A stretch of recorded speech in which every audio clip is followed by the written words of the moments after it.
ما درته ویلو چې بني اسرائیل د یعقوب علیه السلام اولاد دی او الله پکې ډېر پیغمبران را لېږلي دي، خو د ټولو نه د بني اسرائیلو دپاره چې کوم لوی پیغمبر او د نبی علیه السلام نه پس به د هغه لوی امت جنت ته داخلیږي هغه حضرت موسی علیه السلام دی.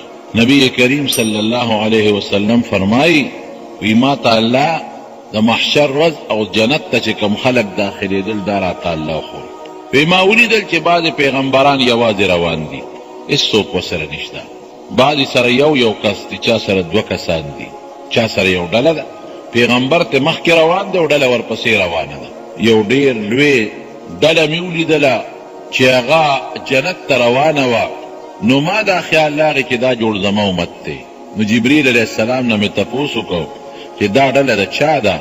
وی دا موسی علیه السلام په خپل امت کې روان دی او دوی جنت ته ځي. وی بیا مې یو ډېره غټه ډوله ولیدله، سد الافق کې دا ټوله د اسمان غاړه یې ډکه کړې وه. وی ما ته جبریل علیه السلام وویل چې دا ستا امت دی او د ټولو نه په زیات تعداد کې به ستا امت الله جنت ته داخلوي. دې نه معلومه دا شوه چې د موسی علیه السلام د امت نه به هم یو لوی حصه هغه خلک چې په موسی علیه السلام ایمان راوړی دی او شرک او کفر یې نه دی کړی او د موسی علیه السلام سوچه تابعداري یې کړې ده، نو ابه په زیات تعداد کې زمونږ د امت نه پس په زیات تعداد کې په ډېروالي کې زمونږ د امت نه پس دا به جنت ته ځي. خو ناکرده دي خلکو ډېرې کړي دي او داسې حرکتونه یې کړي دي چې د هغې مثال به هم تاسو پیدا نه کړي. دومره خطرناک خباستونه یې کړي دي. لکه یو خباست د هغوی چې رب العالمین په قرآن شریف کې ذکر کړی دی هغه دا دی. دوی کې یو سړی او مورخین یې نوم لیکلی دی عامیل. د هغه یو وروارو د دې عامیل لور یې غوښتله چې ما له دا خپله لور د تره دا لور دا په نکاح راکړه. هغه ورته انکار وکړو چې نه درکړو. دا د انسان خوښه ده، چا له لور ورکوي او چا له یې نه ورکوي. هر انسان سره د خپل اولاد فکري، د بل ورسره فکري. بعضې وخت یو سړی خوښي یو ځای خوښي، ماحول داسې وي چې هغه برابر ني، نو دې کې څه جنجال نه دی پکار، خو به هر کیف هغه الګ جنجالي و. هغه تره ته په زړه کې واچوله چې ما له خو دې تره دا لور را نکړه او هر وخت چې به نو زه به دې نه پرېږدم، دې به وجنم. وخت پکې تیر شو سازش او سکیم یې ورته جوړ کړه. دا ترې چې ته ځنګل ته تللی و دې ورپسې لاړ او په هغه ځنګل کې یې مړ کړه. روارې لګي شو ترې مړ په داسې طریقه باندې مړ کړه چې هغه څوک ته خبر نه شو، پته ونه لګېدله. او بیا ترې مړ کړه او چورلټ بیا چونکېری ترو، نو بیا منډې مو والې د ما تره چا وجلی دی؟ د دې بدل باله پرېږدم نه. کله په یو دعوه کله په بله دعوه خبره دې ته ورسېدله چې شکونه پکې زیات شو او دوی خو 12 قومه.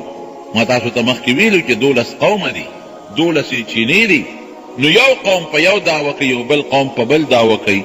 دې ته خطره ورسېدله چې ممکن ده د قومونو په منځ کې جنگ جوړ شي او د موسی علیه السلام امت دا په لوی اختلاف کې پریوزي. ځکه دا ټول یو ځای په وادي تیه کې اوسېدل. هغه صحرا کم چې صحرا د بحر قلزم نه دوی پورې وتل او د هغې یو طرف شام سره لګېدلی دی، بیت المقدس علاقې سره، او وادي سینا چې کوم کوه تور دی بل طرف هغې سره لګېدلی دی. لویه دشته ده او لوی بیابان دی. دا هغه وخت چې موسی علیه السلام او هارون علیه السلام د خپل امت سره په دې دشت و بیابان کې ډېره دي. من او سلوا ولرارځي ما درته مخکې جمعه کې ویلي. او سورې پې وریس کوي، جامې یې نه زړېږي. الله پې دې احسان کړی، نه به یې جامې خیرنېدلې او نه به یې جامې زړېدلې. هېڅ قسمه دا مسله پکې نه وه. نه جامې خیرنېږي او نه جامې زړېږي. او ښکلې مزېدار آب و هوا ده، خشته اوبه وله خدای د معجزې د موسی علیه السلام پیدا کړي دي. د کاڼي نه 12 سیرې روانې دي چې هر قوم ته خپله چینه بیږي. هلته یو خباست لا بله مو من او سلوا دا سیسی به وله راتلې دا مړزان خو نه دي زموږ علما مړزان لیکي انډیا والا. او ما تاسو ته ویلو چې دا سیسی به غوښه یې خوږوي او د مړز نه غټې کمترې برابري تقریبا کورکوړې عمرې. نو پیغمبر موسی علیه السلام ورته وی چې دا ګورې ذخیره کوی ما څه کوی په زړه غوښه چې تاسو یې ځان له ذخیره کوی، تازه دله راځي که نه. نو دا سپیرو ما خو ویلو چې د دې خباستونو سپیروتوب مې راته ویلي دوی به هغه غوښې ځان سره سبا او بله ورځ دپاره ذخیره کول چې ته خلاص یې نه شي او بند یې نه شي. حضرت نبی کریم صلی الله علیه وسلم فرمایي حدیث کې راځي وی که بني اسرائیلو دغه غوښه نه ذخیره کولې غوښه به نه څښا کېدله خو دوی ذخیره اندوزي شروع کړه نو الله تعالی په غوښه د څښاوالي نظام راوسته. اوس چې غوښه دی چې ته په یخ ځای کې ایښودي خو بېله خبره ده، خو که په یخ ځای کې دې کېنښودله نو غوښه څښا کېږي. دا د انسان دپاره یو بهترینه غذا ده او بهترین خوراک دی، نو الله به دا محفوظ ساته. خو بني اسرائیلو غوښه خزانه کړه، ذخیره اندوزي یې د غوښې وکړه، نو الله ورته پې بیماري راولګوله. نو ګوره څومره تاوان یې ځان ته ورسه او نورو خلکو ته هم تاوان ونه رسو. یو بل حدیث هم ورسره دی، وی که حضرت حوا علیه السلام نه وی نو بیا به ښځې د خاوند سره هم ټګی نه کول. په انسان کې د مور او پلار اثرات وي نو هغې خو ټګي نه ده کړې حضرت حوا علیه السلام، خو شیطان وسوسه ورچوله او هغه ورته قسمونه وخوړل او په جرت کې خو هغوی چې ته د دروغې قسم اورېدلې نو چې په دروغه به ملا څوک قسم خوري نو ګمان یې پرې وکړو نو آدم علیه السلام ته یې ویل چې دې بوټي له به ګوتې یوسو، دا د همیشوالي بوټي دی، همیشه به یو. د خدای هغه خبره ته یېره شوه دې قسمونو سره. خو بیا هم د آدم علیه السلام د بوټي د ګوتو وروړو ذریعه حضرت حوا علیه السلام ولګېدل. نو که حوا نه وې نو ښځې به خاوند سره خیانت نه وې کړی، او که چېرته بني اسرائیل نه وې او دا غوښه یې نه وې خزانه کړې خوندي کړې نو غوښه به نه څښا کېدله. دی بل خباثت و. بهر کې قومونه دي نو د دې قومونو یو بل سره او وادي تیح دي ټول په یو ځای ډېره دي، په یو میدان کې پراته دي، یو بل سره یو ځای پراته دي، خیمو کې پراته دي، میدان کې پراته دي. نو جګړه جوړه شوه، چا وی دا سړی تا وجلی دی، هغه وی نه دا د هغې قوم سړي وجلی دی. ممکن و چې د دواړو قومونو په منځ کې پکې لوی اختلاف راغلی وي. قرآن شریف کې الله وایي اذ قتلتم نفسا، دغه د مدینې یهودیانو ته وایي چې ستاسو مشرانو یو نفس مړ کړ، یو سړی مړ کړ، په خپله سړی مړ کړ، فادارأتم فیها، او بیا هم پکې یو بل سره اختلاف جوړ کړ، مړ هم په خپله کړ، بیا هم په بل ورړو، هغه وجلی دی او ده وجلی دی او ده وجلی دی. لیکن پرېښودی مې چې ته الله وي والله مخرج ما کنتم تکتمون، تاسو چې کوم شی پټو الله وي ما ښکاره کړه. زړه کې دا رالل، زړه کې خو الله خبرې اچوي. حضرت موسی علیه السلام له رالل، صاحب زمونږ سړی مړ دی، مونږ له قاتل را پیدا کړه، زه یې دله سینګ پیدا کړه. وی ته الله ته سوال وکړه چې مونږ ته قاتل وکړه چې مسله ختمه شي، او که الله مونږ ته دا قاتل ونه ښو نو دا خو لویه فتنه او فساد، دوه قوم جنګېږي، درې قوم جنګېږي او دا امت ټول تباه کېږي. حضرت موسی علیه السلام الله ته درخواست وکړ چې الله د دې قاتل د ښکاره کولو یو بندوبست وکړه. نو الله وی ډېره ښه ده. نو دوی ته حکم وکړه چې تاسو یو غوا لالئ.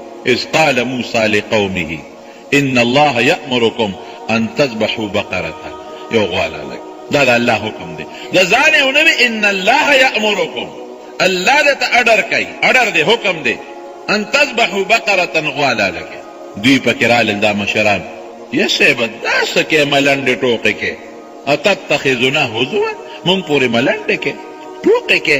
د غوا او د مړي څه تعلق دی چې غوا لاله کو مونږ خو چې مړي جم دی که قاتل لا ته وښایه په یو طریقه مو قاتل. اوس د غوا او د قاتل د خونو څه فایده ده او د دې څه نسبت دی چې ته مونږ ته وایې چې غوا لاله که.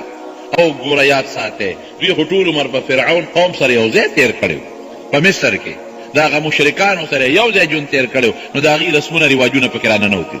نو هغې به د غوا عبادت کو او د غوا به داسې عبادت کو چې غوا به ډېره لویه مقربه ګڼله. لکه اوس هم هندوان د غوا ته په ډېر ښه نظر باندې ګوري.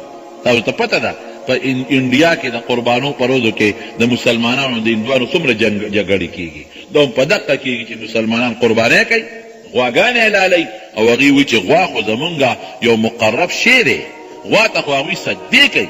هندوانو اوس هم دا قید او دا قانون دی، په دې وطن کې پاتې شوي دي. د دې مشرانو نه تپوس وکړئ، ما خپله تپوس کړی د مشرانو، ځکه درته وایم هغوی چې سهار پاسي د غوا سوټه راوالي نو هغه په کوي باندې مږي. د غوا د سوټې دونه احترام به دلته چې کوم هندوان پاتې شوي دي، سوټه به یې واغېسته او هغه به یې د کوي نه تاول او په کوي پورې به هغه د غوا سوټه مږله او په دیوال د پاسه به اوچت ځای کې مږله. مجال شته چې د غوا د سوټې نه د هغوی غوښوې جوړ کړي یا سپیا کرې ته جوړه کړي او یا دې چېرته خرڅه کړي او یا دې ګنده ځای ته وغورځوي. د غوا دونه هغوی احترام کوي، د غوا ته د ډېر قدر په نظر ګوري. او د الله پکې حکمت دا دی چې د غوا در باندې لالوم، ولې ځکه بني اسرائیلو سره هم ژوند تېر کړی دی. هغوی غوا ته د عزت او قدر په نظر خدای ورته وایي غوا ته. نو زه تاسو هغې سره هم ژوند تېر کړی دی، هغه رسم در کې په دې رګونو کې پروت دی چې دا غوا لاله کوي چې دا رسم هم ختم شي. کم قوم چې چا سره یو ځای ژوند تېر کړي هغه رسمونه پکې راځي. زمونږ د قوم د مشرانو دلته هندوانو سیدل، د هندوانو هغه رسمونه په مونږ په دې خلکو کې هم راغلي دي. هندوانو به څه کول؟ هغه رسمونه یې درته ښیم. هندوانو به دا کول، ما په خپله اورېدلي، د مشرانو نه مې اورېدلي چې مړی به شو او کله به یې لمبه و د تختې حلوا به یې پخوله. دا د هندوانو رسم دی. اوس زمونږ خلک هم چې مړی شي او لمبه یې د تختې حلوا پخوي. چېرته نبي علیه السلام حکم نه دی کړی چې تاسو مړی لمبوئ نو دې خوا په تخته چې دې واچوئ حلوا پخه کړئ. چېرته صحابه کرامو دا حکم نه دی کړی چې یاره تاسو مړی یو ځای کې لمبېږي حلوا پخه کړئ. او نه صحابو دا کار کړی، نه تابعینو دا کار کړی دی، نه تبع تابعینو کړی، نه سلفو صالحینو چا هم دا کار نه دی کړی. خیرات کولی شي، هر وخت کې کولی شي. د خیرات دپاره نه د ځای څه خصوصیت شته او نه د مکان څه خصوصیت شته، هر وخت کې خیراتونه کولی شي. خو د تختې دا حلوا چې به دلته پخوله دا د هغه هندوانو رسم په مونږ کې را دننه شوی دی، را ننوتی دی په دې خلکو کې. یا تختې ته به هغوی شمه او ډیوه بلوله چې کوم ځای به یې مړی لمبولي. اوس هم بعضې خلکو کې دا رسم او رواج شته. هلکه وی مړی شو او د تختې هغه کوټه کې وي رڼا کې شمه پکې بله کې ډیوه بجلی پکې بلې. هلکه دا ولې؟ وي دا روح دلته راځي.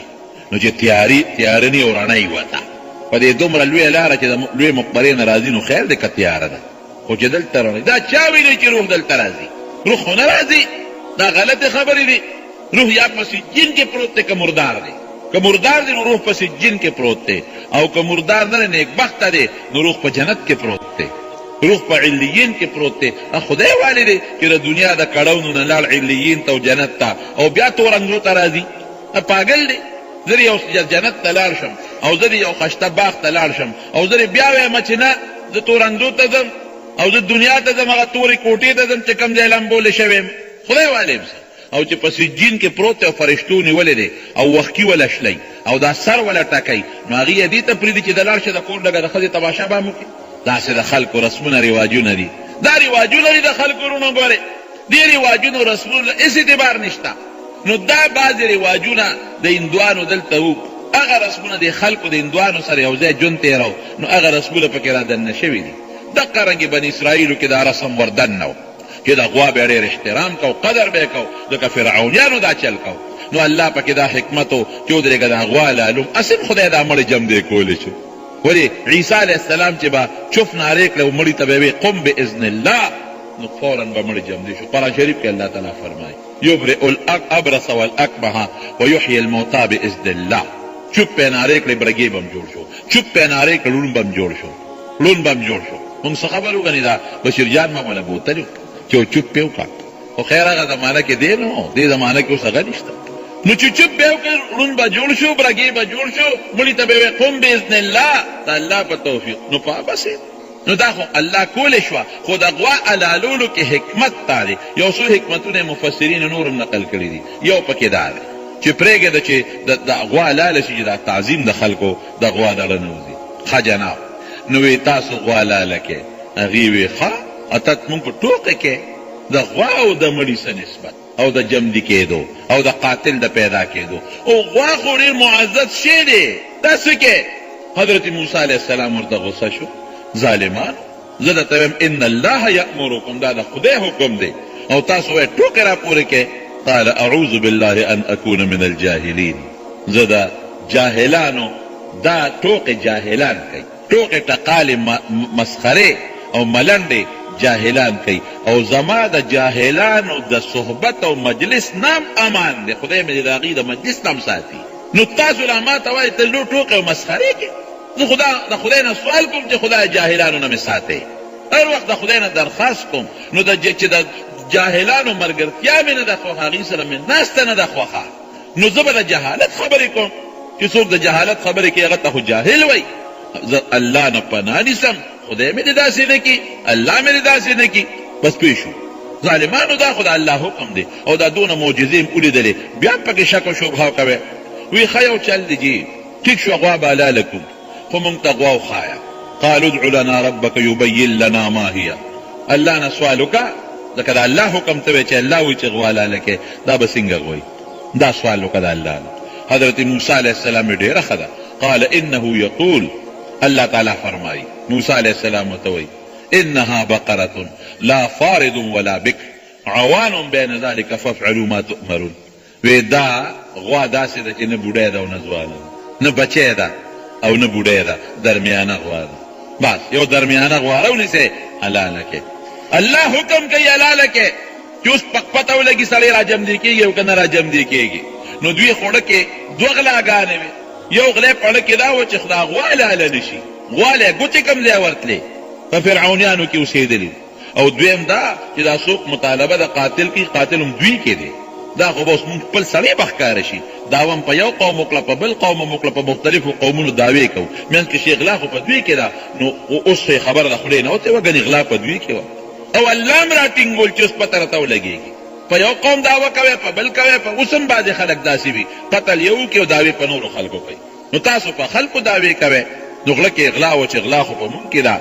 او دویمه دا چې غوا به څنګه حلاله وکړو، نو بانې یې جوړولې. نو بیا وله راغل موسی علیه السلام ته چې ادعو د الله نه سوال وکړه، د پروردګار نه، ما لونها، چې دا غوا رنګ راته وښی چې رنګ به یې څنګه. نو موسی علیه السلام ورته بیا د الله نه حکم کوي، قال انه یقول انها بقرة صفراء فاقع لونها تسر الناظرین. دا داسې غوا ده چې تکه زیړه، لو زیړه غوا به ورسره پیدا کړي، پته به راته ولګي. توره پیدا کېږي، سپینه پیدا کېږي، برګیم پیدا کېږي، خړم پیدا کېږي، او دا زیړه به اوس څنګه پیدا کېږي. او داسې زیړه نه، فاقع لونها، شوخه زیړه، پیکه زیړه، شوخه زیړه، شوخه چې پوره زیړه یو پیکه زیړه به یې ښه نه وي، لکه دا بادامي کلر شو مثلا. او یو شوخه زیړه به، او داسې شوخه زیړه به هم نه چې هغه رنګ یې خلکو ته بدې ښکاري. تسر الناظرین، چې سړی ورته ګوري نو سړی به ورته خوشحالي. خو ډېره ښایسته غوا ده، یاره دا چې زما وي، یاره ډېره مزېداره غوا ده، یاره چې دا خو ما سره وي. نو زیړه شوخ رنګ، خو شوخ هم هغه بدنما رنګ نه چې د هر چا زړه ته پرېوځي. نو دی بیا ګرځېدل، نو درېیمه بانه یې جوړه کړه. نو بیا رالل، یا صاحبه الله نه دې سوال وکړه، ادعو لنا ربک یبین لنا ما هي ان البقره تشابه علينا وانا ان شاء الله لمهتدون. وی صاحب دا شیره باندې ګډوډ شو. خبره خو دې دا معلومه شوه چې د پیغمبر په خبره کې به نکتهچینۍ نه کوې، چونو کې را به نه کې، بس چې پیغمبر درته حکم وکوی ښه فورا عمل کوه. دا بې ضرورت او فضول خبرې دي. نو دین فضول سوالونه شروع کړل بني اسرائیلو. نو دې نه څه معلومه شوه؟ یو به د پیغمبر نه فضول سوالونه نه کوي، یو خو دا معلومه شوه. نو حضور پاک وایي که هر هغه یې رانیولې وی نال کړی وی، دوی کار پرې کېده، خو ځان ته یې په خپله خبره ګرانه کړه. دویمه دې څه معلومه شوه؟ انشاءالله ووي. که انشاءالله نو وي، دا غوا به دې نه به پیدا کړې. نو هر کار چې ته کوې ورسره انشاءالله وایه. نو ورته څه وایي؟ وی ښه داسې غوا خو مونږ صاحب راته وښایه، انشاءالله کوې.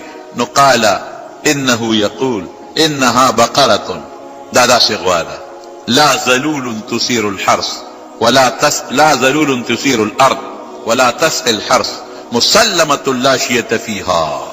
داسې غوا ده چې دا نه جوتی ده، جوتیم نه ده چې ارټ پې ګرځي او یا پې څوک یوې کوي، او بار چې دی بارم پې نه وړي، بارم پې نه دی وړ شوی. او لا شیته فیها، لا شیته دوه معنی دي، داغ هم پې نشته، تکه زیړه ده.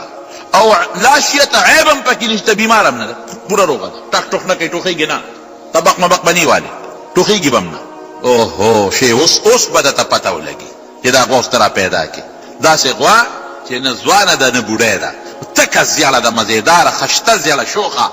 او دا درېیم شرط د هغې نه سخت شو، خطرناک شو. کمبخته خو یو غوا راونیسئ که نه، دا درېیمه پکې د هغې نه سخت شو چې دا به نه پټې ارټ تاوئ، او نه به تسقي الحرث، او نه به ځمکه شلی، نه به پې کار شوي، جوتي به نه کار به پې نه شوی دی. او لا شیته فیها، داغ به پکې نه ظاهر وي او نه باطن. نو هر غوا چې زیړه به هم پیدا کړي، خو پخپه خو به یې چېرته یو تور داغ وي که نه، یو سپین خو به پکې وي، شونډه کې خو به یې داغ وي که نه، غوږ کې خو به یې داغ نه وي، پوټې به هم پکې وي. هغې څه وایي؟ قالوا الآن جئت بالحق. او دې نه په درېیمه خبره کولی نه شي. که درېیمه خبره کوي ورته به وایي چې ښه دومره انچ اوچتی او دومره پټه پلنی، بیا به ورسره څه کوي؟ بیا خو یې بلکل نه شي پیدا کولی. او دومره پلنی او غوږونه یې دومره اوږدي او شونډه یې دومره اوږدی، قصه ورته ګرانېده، بس پوه شو صاحبه، بس رښتیا خبره دې وکړه. رښتیا دا نه چې ګنې دوی ته د غیب علم و یا دوی ته څه دغه و، نه نه جي بس چې زمونږ کوم مقصد و هغې سره دې برابر خبره وکړه، حق د واقعې سره مطابقت. زمونږ چې کوم مقصد و چې غوا راته معلومه شي، نو بس تا راته ټول اوصاف ذکر کړل، او انشاءالله چې پیدا کوو ګرځېدل په غوا پسې. دا غوا به اوس کوم ځای پیدا کوي؟ نو په یو سړی و په دا بني اسرائیلو کې ډېر زیات نیک سړی و. هغه چې کله مړ کېده یو ماشوم بچی ته پاتې شو او یو غوی و بچی غوندې سخی و غریبانان. نو د دا غوا بورته دا غوا دا بچی دا سخی را پوټینې او ځنګل کې پرېښودله. او چې ځنګل کې کله پرېښودله نو اعلان یې وکړ وی یا الله دا بچی ما تا ته وسپارله، زما یو بچی دی او چې کله هغه زلمی شي ابه دلته راځي الله دا به وله ورکوي، دا په تا سپارلی امانت. زه دې بره دې پورته علاقو ته یو ځل تللی نو هلته کې ما ته چا وویل لکه دا ځنګلې غرونه او یو دی دا هر چا خپل خپل غرونه یو خپل خپل ځنګل. نو ما ته یقین وکړ یو سړي وي موږ بعضې څاروي په دې کې پرېښي چې دا اوچ څاروي یا بچي نه راکوزو، بس هغه دې کې سري په خپله پکې لویږي. وی داسې څاروي هم پکې شته چې هغه هلته بچی غټه شوي هم ده او لنګه شوي هم ده او بچي هم شوي دي په دې ځنګلونو کې چې کله مو ضرورت شي ورپسې لاړ شو بیا راکوز کړو. نو ځنګل کې دا بچی پرېښود او پاللی وسپارله. نو چې مړ کېده نو ښځې ته وایي چې دا بچی د کله بالغ شو نو دغه ځنګل ته به ولېږي. نو ما الله سره یو امانت ښودی. ګوره عقیده خو عجیبه ده که نه، یقین محکم. الله سره مې یو امانت ښودی دی. نو دی به الله ته آواز وکړي او داسې به وایي ای د ابراهیم ربه، ای د یعقوب ربه، ای د ابراهیم ربه، ای د اسحاق علیه السلام ربه او ای د یعقوب علیه السلام ربه، زما پلار تا سره یو بچی د غوا امانت ښودی نو ما لې راکړه، الله به یې ورکړي. نو هغه هلک لاړ. نو مقصې اواز چې بالغ شو اواز یې وکړو نو غوا وله راله، نږدې وله راله او د پړي نه د مرۍ نه ونیوله او کور ته یې را روانه. د دې مثال هم در کوم. نبی کریم صلی الله علیه وسلم فرمایي هم د بني اسرائیلو یو قصه ذکر کوي، بخاري کې شته، بخاري شریف کې ده چې بني اسرائیلو کې یو سړي د بل سړي نه قرض وغوښته، ورته یې ویې کله به یې راکړې، ورته یې په پلان کې تاریخ به یې در کوم، کوم ځای به یې راکړې، وی دلته به یې راکړې، دلته به یې راکړې. وی ګواه، وی الله ګواه کوم. وی ضمانتي، وی الله مې ضمانتي دی. دې د پاسه وسکې د پاکستان مسلمان نو ښه هغه بني اسرائیل پکې خباستونه هم ډېر دي، قسم دی اوس دې مسلمان خو چې د مسلمان پیسه د خېټې لاندې کړه بس وي دا مې د مور پی دی. ګواه راکه، وی ګواه الله دی.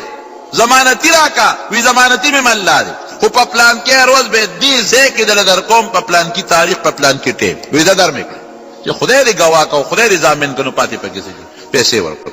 اوس چې پیسې ورکړې اتفاق ته ګوره حضور پاک فرمایي په هغه ورځ سیلاب راغی، باران وشو سیلاب راغی. او چې کوم ځای ورته خولی و نو هغه ځای کې اوبه بهېږي اوس بره په غرونو باران شوی دی، خوړ راغلی دی، اوبه اوبه دي. دا سړی لاړ، یاره وره ځمه که چېرته هغه ملګري په کښتۍ کې را پورې وځي او ما له خپل شی راکړي، نیټه مې پوره ده، او یا که ما کښتۍ ومونته نو زه به ور پورې وځم خپل حق به ترې والم.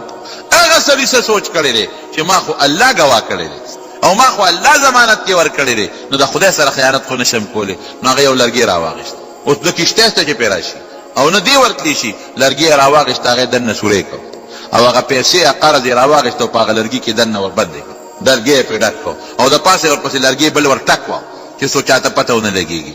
او هغه لرګی یې راواغېست، د دریاب غاړې ته راغی او د دریاب په دغه غاړه کې اوبو ته راوویشت. الله وی ته مې ګواه کړې. ګوره اوس ښه یقین دې ته وایي الله ته مې ضمانت کې ورکړې، ټیم مې پوره دی، ورځ مې پوره ده او سړي نشته اوبه راغلي دي. نو خدای ما په دریاب ور وغورځولی، هغه خپل حقدار ته یې ور ورسېد. او وړه کې وایي که دا ور ونه رسېدې او اوبو یوړې نو نورې به ورکړو، د هغه حق په دې نه خلاصو، نورې به ورکړم چې بیا اوبه کښېني، معذور یم خو یاره به دا یو چل کوم. دریاب کې لرګي ور وغورځو. نو دې راغی غریب اوس په دې غاړه ګرځي چې کښتۍ راشي چې ورشم او یا کار هغه چې ما له خپل حق راوړي. ما خامې شو هېڅ خود مې ونه کړ.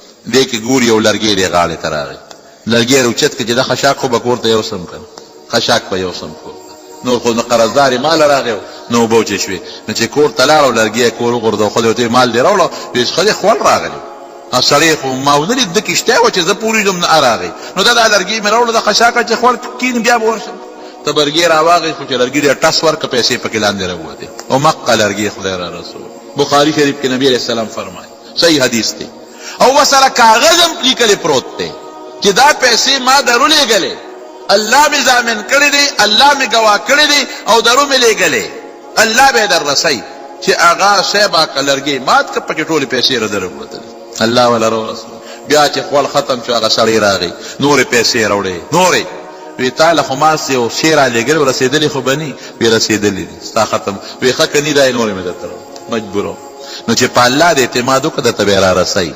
بهر کیف هغه غوی راونیوله، کور ته یې روانه کړه، مور ته یې وښوله، غوا غټه ده خشتت زیړ رنګ یې هم هغه صفتونه دي پکې چې بني اسرائیلو ته الله کوم صفتونه ښولي دي. مور دا به خرڅه بچي خرڅه کا خو چې چا باندې خرڅه تپوس په معنا کې ګوري چې څنګه لاړل او سړی ورته وي او فرشته ولا د انسان په شکل کې راغلی ورته وي دا غوا خرڅه وي پسو وی ته سره کې وی زه خو دومره روپۍ در کوم وی ښه ده ټیک ته خو مور سره صلاح کوم وی مور سره صلاح مه کوه د دې نه زیاتې در کوم وی نه مور سره به صلاح کوم وی مه کوه دې نه زیاتې در کوم یاره چې مور سره مې صلاح نه کړې نو نه خرڅوم واپس له اوس دا سړی دومره نیک دی د مور تابعدار دی د مور داسې تابعدار دی چې څه به یې ګټل درې ځایه کول وي یو ځای به یې په ځان لګولې یو به یې په مور لګولې یو به یې خیرات کولې دا د مور د دعا برکت دی اوس مور ورته لپې لپې دواګانې کوي چې سا روزي بچی ته دعا کوي او چې ماښام راځي نو د خپل بچی ته دعا کوي د مور په دعا کې وروڼو دوه فایدې دي ګورئ یو فایده پکې دا ده چې عمر به خدای زیاتوي چې مور ته چاته دعا کوي او دویمه فایده پکې څه ده مال به دې زیاتېږي دا مسله یاد ساتئ عمر او مال به یې دواړه زیاتېږي چې مور سره ښېګړه کوي او د مور خیال ساتئ او چې څوک د مور خیال نه ساتي عمر به هم کمیږي مال به هم کمیږي بلکې بعضې علماو لیکلي چې څوک د مور پلان نه عاق شعاق وي اوو پشتو پورې به مال مخکې وي او دی به ورپسې وي غریب به اوو پیړو پورې به هغه سپېرهتوب د په اولاد کې چلېږي دومره خطرناکه خبره ده نو ده به د مور خدمت کوو نو چې مور ته یې مورې او سړي خو دونه پیسې را کړي مې صلاح به کوم زیات یې کړې راته مې صلاح به کوم نور یې زیات کړې وي بچي داسې معلومېږي لکه د غوا د ډېرو پیسو ده ورشه بیا منډی ته بوځه خو ګورې ما تپوس ته بغیر به نه خرڅې ښه هلته بیا ورته خلک هغې په ډبل پیسې ورکړو وی نه مور نه به تپوس کوم درې ورځې بوتلو پیسې به زیاتېدلې وی مور نه به تپوس کوم او سړی ورته وایي وی داسې کای زه فرشته یم او دا غوا خرڅه نه کې دا به په هغه چا خرڅی چې د دې سرمنده له د سرو زرو نه ډکوي په هغه چا به خرڅی د سرو زرو نه به ډکوي او غم یې مه کوه دا پیسې به ته میلاویږي د سرو زرو نه به یې دله ډکوي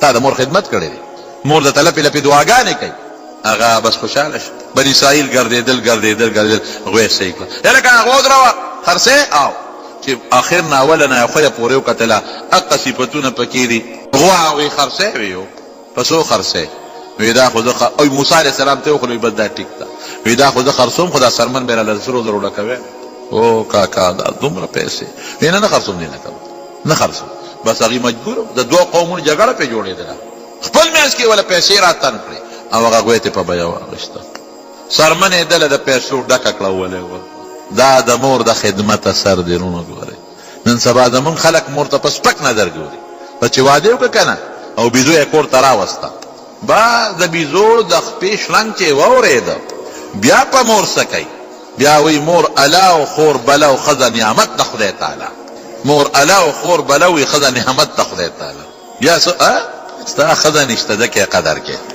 تعالی هم چې ته بیزوټی راله که نه خدای شته کړې ورته بیا نظر دې ماته اوسګارې ځکه په دې تمه کې چې ته بیزوټی راله بهر کې بشیر جان خاصه سړی زموږ ورور دی دا خوشطبي ورسره کوم ډېر خلک الحمدلله نیکان صالحان دي چې د خپلې ښځې خپل حق په خپله پوره کوي او د مور او د پلار خپل حق په خپله پوره کوي شکر الحمدلله دې کې خیر او برکت دی هغه له خو یې پیسې ورکړي د مور د برکت نه او دوی غوا لاله کړه چې حلال یې کړه الله تعالی فرمایي فقل نضربوه ببعضها د دې څخه غوښه راولې دې مړي پورې وجنګه چې غوښه یې هغې راواخېسته او مړي پورې وجنګوله نو مړی جمدې شو چې جمدې شو وی چا وجلې نو چې کوم مخامخ ورته ولاړ ورواره وی ده وجلې سړی معلوم شو والله مخرج ما کنتم تکتمون الله راښکاره کو او الله وی دا کار مې ولې وکړه وی چې تاسو دا یقین راشي چې ګورې زه مړي جمدي کولی شم دا مې دغه جمدې کړ یو پکې دا حکمت چې مړي جمدي کول د غوا هغه تقدس هم دله نه ختم شو